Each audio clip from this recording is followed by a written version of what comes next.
गोस्वामी तुलसीदास जी महाराज ने लिखा है,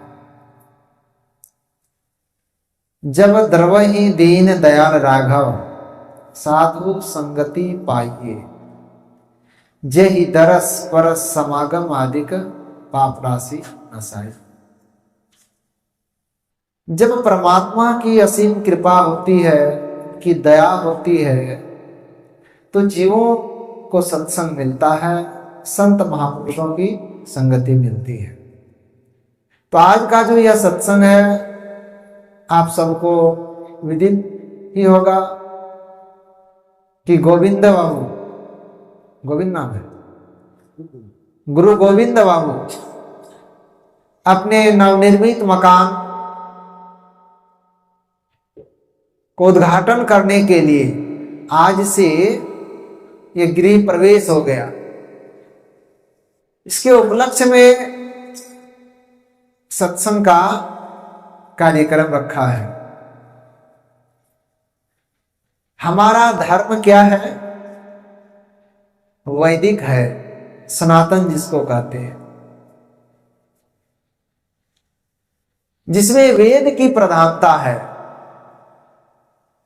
जो कुछ भी हम लोग अनुष्ठान करते हैं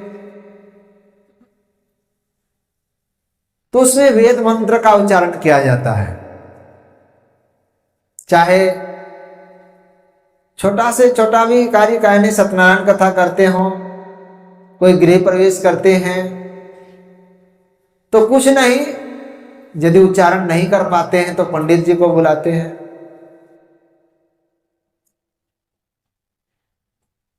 तो इसलिए कहा कि हमारा धर्म क्या है? वैदिक है, जो वेद को मानता है। और वेद क्या है? का एक अपौरुषेय ग्रंथ है, यानी जो किसी पुरुष के द्वारा बनाया हुआ नहीं है, अर्थात उस परम पिता परमात्मा से ये प्रस्फुटित हुआ है, निकला है, वही वेद है, वही 4 भागों में विभक्त हुआ। तो इस प्रकार हम लोग आज जो यह सत्संग कर रहे हैं, का यह सत्संग भी क्या है? का सत्संग एक ज्ञान यज्ञ है, जिस यज्ञ की बराबरी इस संसार में और कोई दूसरा यज्ञ नहीं है। इसलिए जो सत्संग की महिमा को समझते हैं, जो जानते हैं, तो कुछ भी कार्य करते हैं, कार्य करने से पहले चाहे वो शादी विवाह हो या बच्चों का अन्नप्राशन हो, गृह प्रवेश हो, सत्संग क्या करते हैं। भगवान श्री कृष्ण ने भी कहा कि जो ज्ञान यज्ञ है या सत्संग जो है, इसकी क्या महत्ता है? तो कहा श्रेयान द्रव्यमया यज्ञाज ज्ञान यज्ञ परम तप सर्वं कर्मा खिलं पार्थ ज्ञाने परिसमाप्यते। कहा द्रव्यमय यज्ञ की अपेक्षा यह जो ज्ञान यज्ञ है का ये श्रेष्ठ है। जो द्रव्य यज्ञ करने के लिए, द्रव्यमय यज्ञ करने के लिए अभी किसी के पास उस तरह पूंजी नहीं है जो कि वो कर सकता है। पहले जो बहुत बड़े बड़े चक्रवर्ती सम्राट होते थे, राजा महाराजा होते थे, वे लोग अश्वमेध यज्ञ करते थे, वाजपेयी यज्ञ करते थे, सोने चांदी हीरा जवाहरात इस तरह से दान करते थे। लेकिन अभी उस तरह के धनवान लोग नहीं है जो कि इस तरह सोने चांदी दान कर सकते हैं। लेकिन कहा कि उससे भी विशेष अश्वमेध सहस्राणी वाजपेयी शतानी च, का उससे भी विशेष लाभ क्या है? का ये जो ज्ञान यज्ञ करता है और ज्ञान यज्ञ में आकर के सीखता है और जो ध्यान कर लेता है, इस संत मत सत्संग का मुख्य उद्देश्य और प्रचार का एक ही लक्ष्य है। का एक ही इनका लक्ष्य क्या है? का संत मत का जो सार ज्ञान है, बिंदु और नाद ध्यान, उस ज्ञान की उपलब्धि होती है इस सत्संग से। जिस ज्ञान के अभाव में मानव अज्ञानी कहलाता है।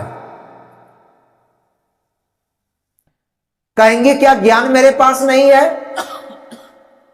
ज्ञान तो सबों के पास है, लेकिन जो ज्ञान आपके पास है, इस ज्ञान के बारे में भगवान श्री कृष्ण क्या कहते हैं? आहार निद्रा भय मैथुन सामान्य में तत्पशुभिर नराणाम ज्ञानं नराणाम अधिकम विशेषो ज्ञान हीना पशुभिर समाना। आपके पास जो ज्ञान है का ये खाना पीना सोना भयभीत होना संतान उत्पत्ति करना का ये ज्ञान, परमात्मा की सृष्टि में जो 84 लाख जोनियां हैं का सभी जीवों के पास ये ज्ञान है। जितने भी प्राणी हैं सबको देख लीजिए, गाय भैंस कुत्ता घोड़ा गधा सब कोई खाते हैं पीते हैं संतान उत्पत्ति करते हैं और डरते भी हैं, लेकिन का ज्ञान नहीं ना पशुवीर समाना। ये कौन सा ज्ञान से जब हीन रहता है तो पशु तुल्य होता है? का वही ज्ञान जिस ज्ञान के अभाव में मानव मनुष्य नहीं बन पाता। मनुष्य का शरीर तो दिख रहा है लेकिन मनुष्य नहीं है। क्यों? मनुष्य का जब शरीर दिख रहा है लेकिन मनुष्य क्यों नहीं कहा? संत साई स्वामी जी महाराज ने कहा कि मनुष्य में मानवता का मोह, मानवता विहीन प्राणी होता मानव का। यही मानवता प्रदान करने के लिए देखिए कितना बिहार जंगल रास्ता खराब, हमको तो बहुत कम ही लगा कि इस तरह से हम लोग कभी कभी जाते हैं, लेकिन ये लोग देखिए हमको तो बहुत आश्चर्य लगा कि संत मत का प्रचार घर घर में हो। गुरु महाराज भी कहा करते थे कि सब सत्संग सबको ही करो। जहां देखिए जो बड़े बड़े बाबा लोग नहीं आ पाते हैं वहां जाकर के हरिओम बाबा सत्संग का प्रचार करते हैं। क्यों? कि मनुष्य उस ज्ञान को सीख जाए जिस ज्ञान के अभाव में ये पुनरपि जननम पुनरपि मरणम पुनरपि जननी जठरे शयनम ये दुख लगा हुआ है, यानी आवागमन का दुख लगा हुआ है। वो ज्ञान कहां जाने से मिलेगा? का बिनु सत्संग ज्ञान नहीं उपजै, कर ले जतन हजार रे ब्रह्मानंद खोज गुरुपुरा उतरो भवजल पार रे। कि जब तक आप सत्संग नहीं करेंगे संतों के सानिध्य में नहीं जाएंगे। गोस्वामी तुलसीदास जी महाराज ने भी कहा बिनु सत्संग विवेक न हो। जब तक आप सत्संग नहीं करेंगे विवेक नहीं हो सकता है, विवेक जागृत नहीं हो सकता। उसको स्विच ऑफ कर दीजिए, स्विच ऑफ। और यही विवेक नहीं रहने के कारण मनुष्य अपने कर्तव्य कर्म अकर्तव्य कर्म क्या है, हमारा क्या खाद्य पदार्थ है क्या अखाद्य है, ये नहीं जान पाता है। और यही नहीं जानने के कारण एक भूल हो रहा है। और यही भूल भरम जब तक लगा रहेगा तब तक आवागमन का दुख लगा रहेगा। ये भूल भरम नहीं हो, मनुष्य को सही ज्ञान मिले, इसी के लिए संतों ने कहा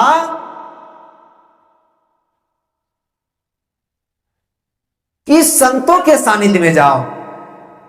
गुरु महाराज ने भी कहा संत मता बिनु गति नहीं, सुनो सकल दे कान, जो चाहो उद्धार को बनो संत संतान। यदि उद्धार पाना चाहते हैं, कल्याण चाहते हैं, तो संतों की संतान बने। कि हम मानव हैं, हमारा मानव धर्म, हमारा क्या कर्तव्य होना चाहिए, मनुष्य का शरीर हमें क्यों मिला है। भगवान श्री राम ने कहा कि मनुष्य का शरीर पाने का एक ही उद्देश्य है, एक ही लक्ष्य है। क्या? कहा नर तन भव बारिधि कहां बेरो, सन्मुख मर्त अनुग्रह मेरो। का ये मनुष्य का शरीर जो मिला है इस भवसागर से पार होने के लिए शरीर क्या है? एक नाव है। परमात्मा की सृष्टि में 84 लाख योनियां हैं, जिनमें मानव का शरीर ही एक ऐसा शरीर है। इस शरीर के बारे में भगवान श्री कृष्ण ने कहा क्या? अभी हम लोग कर्म के विषय में चर्चा सुन रहे थे। भगवान श्री कृष्ण ने कहा कर्मण्येवाधिकारस्ते मा फलेषु कदाचन मा कर्म फल हेतुर्भुर्माते संगोऽस्तु कर्मणि। कहा ये मनुष्य ही एक ऐसा प्राणी है जिनको परमात्मा ने कर्म करने के लिए स्वतंत्र छोड़ा, और मनुष्य के अलावा और किसी को भी नहीं। मनुष्य शरीर के अलावा जितने भी शरीरधारी देख रहे हैं का ये भोग जोनि के अंतर्गत है। इनसे जो कुछ भी पहले प्रारब्ध बन चुका, संतों ने कहा यह जो कर्म है, मनुष्य का शरीर क्या है? कहा तुलसी यतन खेत है, मन वच कर्म किसान। पाप पुण्य दो बीज है, बोए सो लोए निदान। कि मनुष्य शरीर ही एक ऐसा शरीर है जो कि कर्म जोनि और भोग जोनि ये दोनों भोग सकता है। तो संतों ने कहा कि 3 प्रकार के कर्म होते हैं, संचित, क्रियमान और प्रारब्ध। जैसे अभी हम लोग कर्म कर रहे हैं, नए नए कर्मों को कर रहे हैं, कोई पूजा पाठ कर रहे हैं, कोई सत्संग ध्यान कर रहे हैं, ये क्रियमान कर्म कर रहे हैं। कोई सत्संग नहीं कर रहे हैं तो उसके जो संतों के सानिध्य में नहीं गए तो क्या करेंगे? पाप। और पुण्य, जो पुण्य कर रहे हैं तो बहुत अच्छी बात है, लेकिन जो पाप, जो पुण्य नहीं करेंगे तो पाप करना स्वाभाविक है। क्योंकि यह जो मन है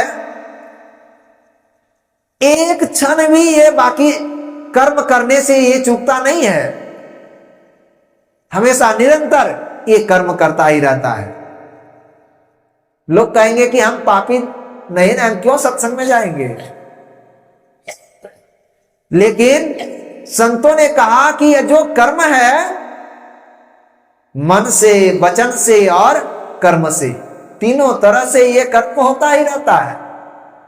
भले कोई कर्म से नहीं कर रहा है, किसी को नहीं मार रहा है, किसी को नहीं काट रहा है, लेकिन यदि मन से भी आपने गलत चिंतन किया, किसी के बारे में, किसी के प्रति आपने अशुभ सोचा, तो कहा यह भी कर्म लग गया, इसका भी फल भोगना पड़ेगा। वचन से यदि किसी को कहा इससे भी कर्म बन गया। मन, वचन और कर्म अपने हाथों से किसी को कर दिया, मार दिया, काट दिया, कहा इस तरह से कर्म का बंधन जीवों पर पड़ता है। इसीलिए कहा कि ये तीनों से बचने के लिए हम लोग रोज पाठ भी करते हैं, गुरुविंती, संत स्तुति गुरुविंती करते हैं। उसमें आता है मनसा वाचा कर्मणा, क्या गाते हैं? मनसा वाचा कर्मणा रहे तुम में समाई। कि हे गुरुदेव, हमेशा निरंतर मन से, वचन से और कर्म से, तीनों तरह से आप में ही हमारा चिंतन, आप में हमारा मन लगा रहे। तो इसीलिए कहा कि सत्संग जरूरी है, संतों के सानिध्य में आना होगा, तब आपसे पुण्य कर्म जो आपने कर रहा है तो ये संचित हुआ। क्रियमान का ये जो कर रहे हैं फिर ये जमा हो रहा है। जैसे कोई 100, 200, 500 करके बैंक में डाल रहा है, उसको अभी निकालना नहीं है, सिर्फ हम जमा कर रहे हैं। संचित हो रहा है, जमा हो रहा है, फिर इसका उपभोग करना है। आप कहेंगे अच्छा अभी नहीं, 2, 4, 10 साल के बाद इसको फिक्स डिपॉजिट कर दिए, वृद्धावस्था आ गई तब निकाल करके खाएंगे। कहा ठीक उसी प्रकार से ये कर्म ही है। तो कहा कि जब से सृष्टि हुई है, मानव जो हम लोग देख रहे हैं कि मनुष्य का शरीर अभी देख रहे हैं, लेकिन ऐसा शरीर बहुत बार मिला है, तो उसका भी तो भोग भोगना पड़ेगा। तो इसीलिए बहुत लोग घबरा भी जाते हैं कि हम सत्संग करते हैं फिर भी देखिए हमारे ऊपर आपत्ति पर आपत्ति आ रही है। लेकिन जो सत्संग नहीं करते हैं, मांस मछली खाते हैं, लेकिन वे लोग भी सुखमय जीवन जी रहे हैं। लेकिन ऐसी बात नहीं है। उनका प्रारब्ध जो है पुण्य जागृत हो चुका है, जो पहले का जो पुण्य किया हुआ उसका भोग भोग रहा है। लेकिन जब पुण्य की राशि समाप्त हो जाएगी, वो प्रारब्ध जब समाप्त हो जाएगा, तो फिर उनको दुख देखना पड़ेगा। लेकिन अभी जो आप कर रहे हैं ये व्यर्थ नहीं जाएगा। तो ठीक उसी प्रकार से का ये मनुष्य शरीर ही एक ऐसा शरीर है जो कि नए नए कर्मों को ये कर सकता है। गुरु महाराज जब परीक्षा दे रहे थे तो गुरु महाराज से व्याख्या कर रहे थे क्या कि निर्माणकर्ता के बारे में। मनुष्य शरीर प्रश्न पत्र में था, for the structure that we rest time with materials filled, our today and yesterday are the blocks with which we build। ये आशय है कि हम लोगों का जीवन मंदिर प्रतिदिन के कुकर्म और सुकर्म रूपी ईंटों से बनता और बिगड़ता है। जो जैसा कर्म करता है उसका जीवन वैसा ही हो जाता है। इसीलिए प्रत्येक मनुष्य को भगवत भजन रूपी सर्वश्रेष्ठ ईंटों से जीवन मंदिर का निर्माण करते जाना चाहिए। यह सुनहला अवसर है कि आपको स्वतंत्र छोड़ा है। कर्मण्येवाधिकारस्ते मा फले सुखदाचर। कर्म करने में तुम स्वतंत्र हो। घर बना रहे हो, का सुकर्म और कुकर्म दोनों प्रकार की ईंट आपके पास है।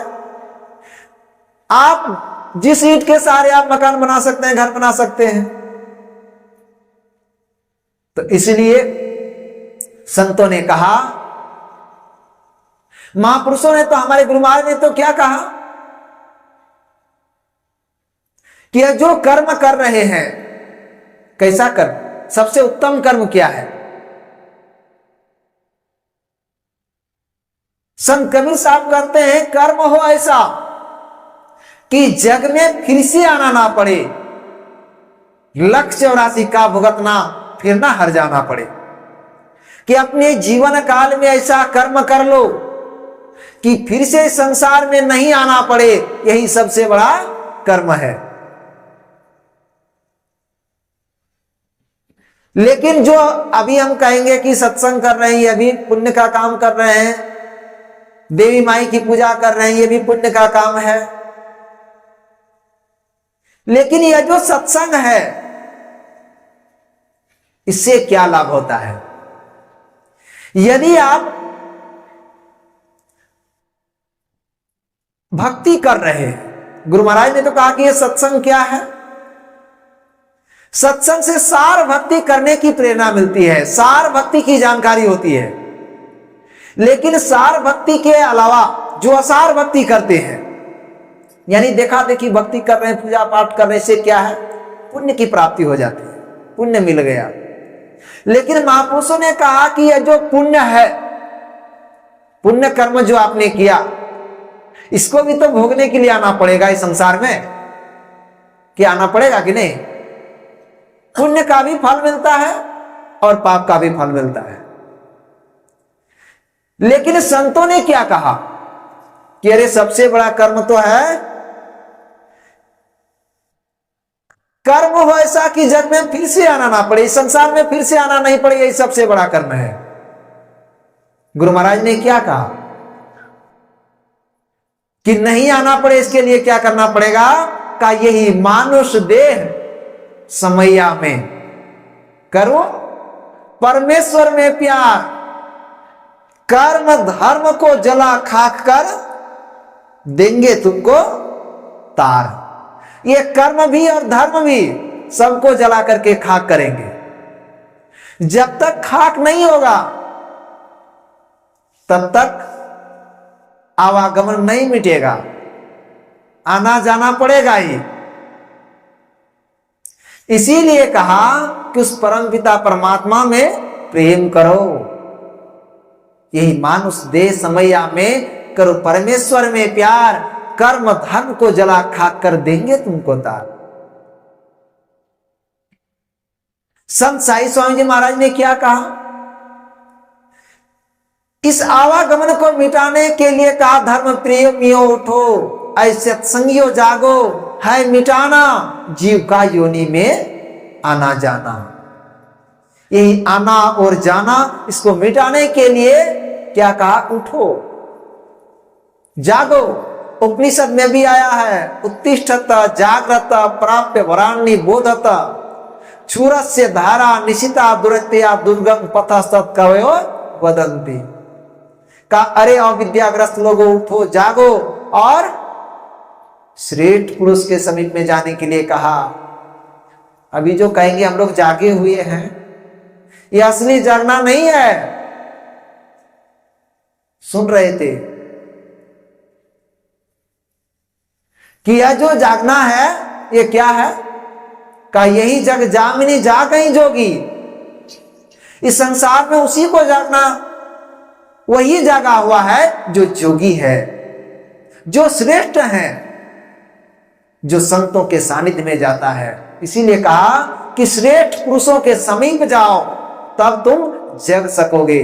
और नहीं तो अभी जो आप कहते हैं हम जगे हुए हैं, का ये माया मुख जागे सब है, सो सूता करी जान, दरिया जागे ब्रह्म दिशी, सो जागा परि। कहा जो माया के संसार में ही इधर उधर जो भ्रमण कर रहे हैं, का ये असली जागना नहीं है, सोया हुआ जानो। सपने होई भिखारी निप, रंग नागपति होय, जागे लाभ न हानि कछु तुम्हें प्रपंच में। कहा कि स्वप्न में राजा भिखारी बन जाता है और दरिद्र इंद्र बन जाता है, का वही हालत हम संसारी जीवों के ऊपर है। ये क्यों कहा? कहा कि ये राजा दरिद्र बन जाना, ये कहने का आशय है कि जो हम लोग क्या हैं, जितने मनुष्यधारी हैं, का ये परम पिता परमात्मा का ये अभिन्न अंश है। वो राजा, हम लोग राजा की संतान है, तो हम लोग भी राजा ही हैं, जो सबसे बड़े मालिक हैं, जो सबसे बड़े राजा हैं। लेकिन का ये दरिद्र बना हुआ है क्या? आया एक देश से, उतरा एक घाट, हवा लगी संसार की, हो गए 12 बाट। अरे उस परम पिता परमात्मा के धाम से आए, लेकिन इस माया के संसार में आकर के, ये असत्य पदार्थों को पा करके, राजा तो हम लोग अपने मने मन करें लोग राजा हैं, लेकिन ये राजा नहीं है। अपनी जो स्थिति है, अपने जो उनका जो स्वरूप है, उनको भूल गया और दरिद्र बन गया। सांसारिक लोगों के सानिध्य में आया, हवा लगी संसार की, हो गए 12 बार। जैसे गुरु मिले, जैसे से बताने वाले हुए, बस उसी तरह बन गए। इसीलिए संत महापुरुष लोग इस संसार पर आते हैं कि भूले भटके लोगों को सही राह दिखलाने के लिए, कि तुम सचेत हो जाओ, तुम जाग जाओ कि तुम्हें मानव का शरीर तुम्हें क्यों मिला है। तो ये जागने के लिए सभी संतों ने कहा, और तब हम जग सकेंगे। वास्तविक जगना हमारा तब होगा, इसके लिए भगवान श्री कृष्ण ने कहा कि तद विधि प्रणिपाते न परिप्रश्न सेवया उद्दीक्षन्ति ते ज्ञानं ज्ञानिनस्ततो दर्शिनः।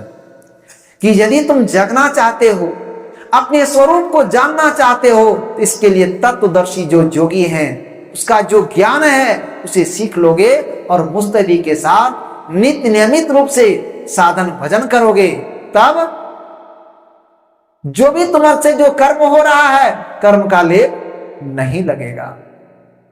रामकृष्ण परमहंसदेव जी महाराज की वाणी में है कि जिस प्रकार माता लोग कटहल काटती हैं, तो कटहल काटने से पूर्व क्या करते हैं? हाथ में सरसों का तेल लगाती हैं, तब वो कटहल काटती हैं। क्यों? कि कटहल का लट्ठा नहीं लगे।